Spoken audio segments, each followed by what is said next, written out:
We're now going to look at function notation and evaluation.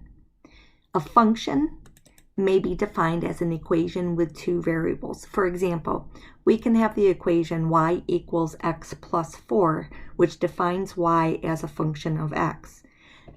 This equation is a function because for any real number x, the value of y is unique. So whatever x I choose to input into this equation, I'm always going to get back a single unique value for y, and that's why this is a function.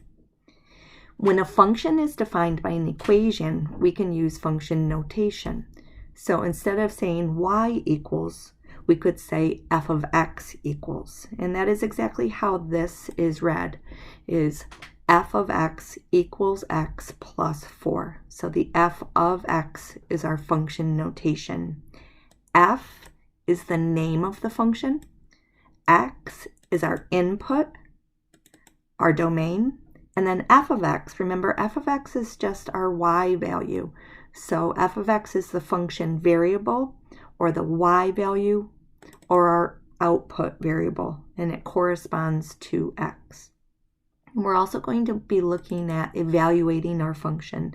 So a function may be evaluated at different values of x by using substitution. So our first example,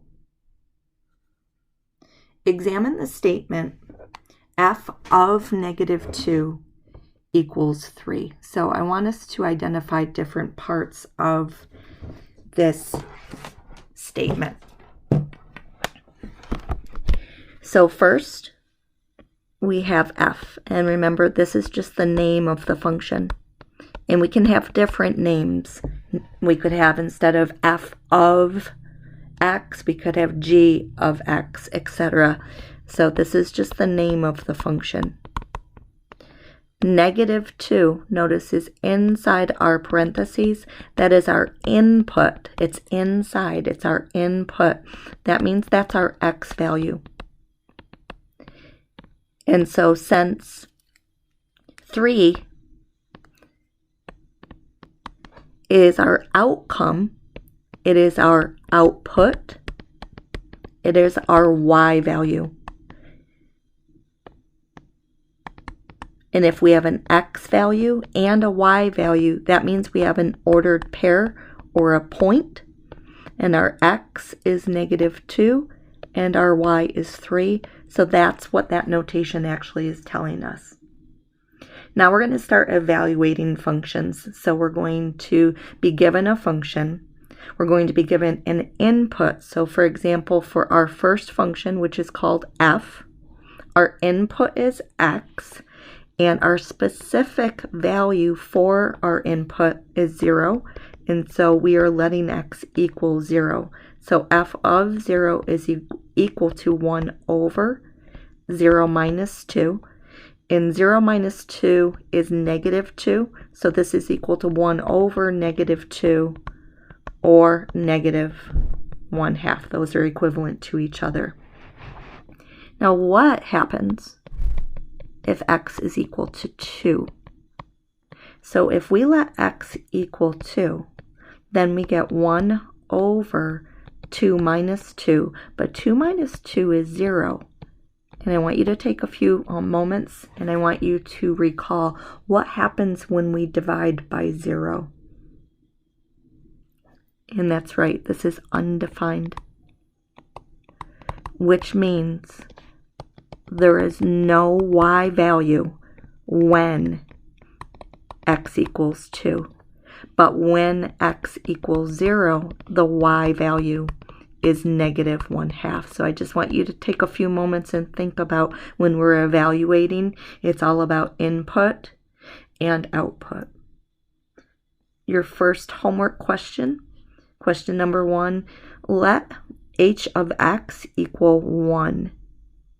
Now 1 does not have an x, there's no addition, there's no multiplication, it is just 1.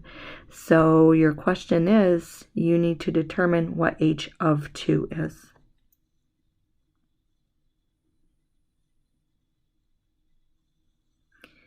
And next question we have, given g of x equals the square root of x minus 2, determine g of 2. Now remember, g is just the name of the function, but 2 is our input, and so we're letting x equal 2.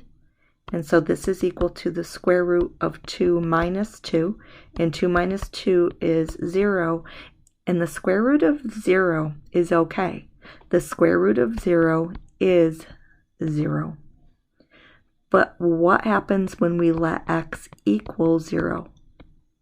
So if we let x equal 0, we have the square root of 0 minus 2, which is equal to the square root of negative 2. And is that okay? And the answer is no. This is not real. So when I tried to put 0 into this function, we did not get a real y value back. It is imaginary. So that tells us that 0 is not in the domain of this function because I'm not getting a real y value back. And your last question is, given f of x equals x squared plus 1, determine f of a plus 1. Now remember, this is our input. And make sure when you go to answer this question, you want to simplify fully. And good luck.